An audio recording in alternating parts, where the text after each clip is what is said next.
In the series of the transformational story, one story which is extremely special to many of us is the story about this young boy, an orphan boy, hardly 10, 12 years old, who used to live in the temple with the priest, with the Panditji. Before I go into the story, I must say that first time I heard this story from Swami Mukundanand when he visited Singapore in the early days, almost 15, 16 years back. And when I heard this story, I could feel amazed about the reality, about the spirituality, about devotion, about the true devotion. So this story was extremely transformational, and I must pay my obeisances and pranams to Swami Mukundanand for having introduced this story in our life and teach us what is true devotion to God. Because every religion is talking about the supreme reality, the absolute truth, God, Allah, Bhagwan, Brahma, Paramatma, Ram, Krishna, Shiv, Ganesh, Durga, Kali, Sita, Lakshmi, Radha, Buddha, Shunya, Alak Niranjan. So many names, so many followers, so many religions. But the thread is the same. Different beads on the thread in different forms, but there is this description about the absolute truth, the universal consciousness, and that's God. And every religion is talking about the same philosophy, that we need to recognize this divine reality and we need to be surrendered to this divine reality in a positive, holistic way. We recognize, and when we recognize, we get connected to that supreme reality, and then we get the knowledge, the wisdom, the peace, the bliss. We get everything. That's the state of God realization, when a person becomes perfect in his understanding of God, in his devotion to God, in his surrender to God. But then that is a state of completion, that is a state of perfection. But for people like us who are on the path itself is so exciting, it's so amazing. And before we go into the story, let us remember the fact that surrender to God is the preaching in every religion. Ma khalaqtal ins wa jin illa abdun, the Holy Quran says. The Lord made insan, the human, so that the human insan can do ibadat, worship of God. Buddha has stated the same. Buddham sharanam gacchami, dhammam sharanam gacchami, sangham sharanam gacchami. Go into the shelter of Buddha, the enlightened. The Bible, the Holy Bible says, thou shalt love thy God with all thy might, with all thy soul. That is the teaching of the Holy Bible. Bhagavad Gita says, Sarva dharman parityajya mamekam sharanam braja, aham tvam sarva papebhyo mokshishyami ma shucha. Chapter 18, Shloka 66. Srimad Bhagavatam says in the first canto, Savai punsa paro dharmo yatho bhaktir adhokchaje ahaituki apratihata yayatma samprasidati. That devotion to God. And here 3 points are specified. The devotion has 3 conditions. It should be ananya, exclusive devotion, not a wavering type of devotion, a fixed, unwavering, exclusive devotion. The second condition is continuity. We don't believe one day and we disbelieve the other day, the continuity. And the third is, we don't go to God for our material wants, that's not the motive, because God is all-knowing. He is aware about what we want. So the true devotion means that we remove this habit of desiring, material desires. So Ananya Bhakti, Apratihata Bhakti, and the Ahaituki Bhakti. These are the three conditions which Srimad Bhagavatam is specifying. So the meaning is, the surrender to God is the philosophy.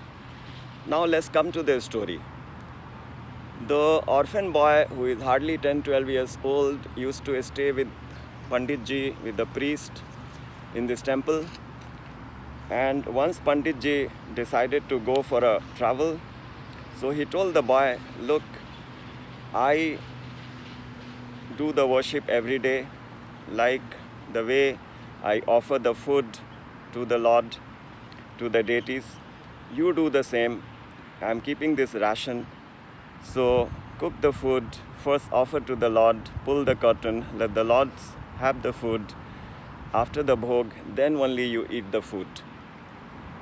So Panditji instructed the boy with all these instructions, and then he went away. And he had arranged the grains, etc., to last for a month or so, till the time Panditji would have returned. So, as instructed, after Panditji left, the boy cooked the meal and he offered to the Lord. So in the temple there were deities of Ram and Sita, Radha and Krishna, Ganesh, Hanumanji. All deities were there, Lord Shiv. So he placed the plates and asked the lords to come to honor the food. But to his great surprise, when he opened the curtain, the food had not been touched, and gods in their different forms hadn't taken the food. So the boy was alarmed. Why the deities, the gods, have not consumed the food? Maybe they are missing Panditji. The way I cook the food is not good. So he cooked again, and then he offered to the lords. Again the same thing. The food was not consumed. Because Panditji had instructed, you will not eat until the God has eaten, God has accepted the prasad, the God has accepted the food and it has become prasad. You don't eat the food. So the boys kept cooking and offering, and now it has become so tiring and so desperate for the boy. When he tried all his stunts and a few days have passed, the boy has lost his patience. On this particular day, he offered the food and he implored the deities to eat. Please, please eat the food. And when the deities did not budge, he lifted a stick and threatened, I am going to beat you up if you don't eat the food. And when he did that, to his great surprise, the deities, they came alive. The ornaments which the deities were wearing, they started tingling. And from each of the statue, the lords emerged and they started eating the food. And now the boy was very much satisfied that they have eaten the food. And he would also take his prasad and then cook the next meal, offer to God, and this process went on. The grains which Panditji had given him, they got over. So the boy will go to the market and borrow some grains and bring and do the cooking. Now it so happened that the Panditji returned early. And when Panditji returned, he was very tired and he said, can you cook a meal for me? I'm very tired. I'll go and have a bath. So the boy informs Panditji, Panditji, you are asking me to cook the meal, but then I'll have to go and get the grains because there are no grains. So Panditji was very surprised. He said, how come there are no grains? I had left so much of grains. So the boy explained the entire episode, how the gods would eat the food. The boy said, Panditji, the gods eat the food, and Hanumanji especially eats a lot. So the food, the grains have got all over, and I have to go and get it every day. So Panditji was in a state of like a complete surprise. Has the boy gone mad? What is he talking about? The gods have eaten the food. He tried to reason it out, tell him that, hey, you are giving me a story. And the boy also did not understand why Panditji is not believing. Nevertheless, Panditji told the boy, okay, I'm going to have a bath. You go and get the grains, prepare the food and offer to the Lord. So now Panditji has taken the bath and the boy has prepared the meal. He offered to the Lord. And then when he offered to the Lord this time, again the lords are not eating. Boy was seeing them eat food every day, but today Panditji is sitting in front. He is challenging him, show me how the lords are eating the food, because he was convinced that the god cannot eat the food. And the boy said, of course, he has been eating and he will eat today also. But today this was not happening. So again the boy became very restless and he tried the same formula.